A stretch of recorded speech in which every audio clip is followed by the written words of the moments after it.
தமிழகத்தில் பெரும்பான்மையான இந்துக்கள் ஆன்மீகவாதிகளாக இருக்கும்போது கடவுள் மறுப்பு கொள்கை கொண்ட திமுக எப்படி வெற்றி பெறுகிறது என தெரியவில்லை என மத்திய கல்வித்துறை அமைச்சர் தர்மேந்திர பிரதான் கேள்வி எழுப்பியுள்ளார். ஒடிசா மாநிலம் புவனேஸ்வர் விமான நிலையத்தில் தமிழ் ஊடகம் மற்றும் செய்தியாளர்களுடன் தர்மேந்திர பிரதான் கலந்துரையாடினார். அப்போது அவர் தமிழகத்தைப் போலவே ஒடிசா மாநிலமும் உள்கட்டமைப்பில் வேகமாக வளர்ச்சி அடைந்து வருகிறது. தமிழக சட்டசபை தேர்தல் இன்னும் சில மாதங்களில் நடக்க உள்ளது. புதிய கட்சியாக தாவேகா போட்டியிடுவதால் யாருக்கு அதிக பாதிப்பு இருக்கும் என விவாதிக்கின்றனர்.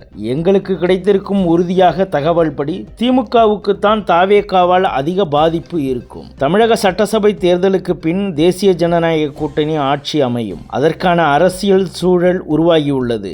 நான் தமிழகத்திற்கு அடிக்கடி வருவேன். ஆன்மீக பயணமாகவும் வந்துள்ளேன். ராமேஸ்வரத்தில் ராமர் கோவில், மதுரையில் உள்ள மீனாட்சி அம்மன் கோவில், தஞ்சாவூர் பிரகதீஸ்வரர் கோவில் என நிறைய கோவில்களுக்கு சென்றுள்ளேன். தமிழகத்தில் உள்ள தென் மாவட்டங்களில் பெரும்பான்மையான இந்து மக்களை ஆன்மீகவாதிகளாக பார்க்க முடிகிறது. இப்படி ஆன்மீகவாதிகள் நிரம்பி இருக்கும் தமிழகத்தில் நாத்திகத்தை முன்னிலைப்படுத்தும் திமுக எப்படி வெற்றி பெறுகிறது என புரியவில்லை. இதற்கு தமிழக மக்கள் தான் பதில் சொல்ல வேண்டும். வரும் சட்டசபை தேர்தல் வாயிலாக அதற்கு விடை சொல்வர் என எதிர்பார்க்கிறேன் என தெரிவித்துள்ளார்.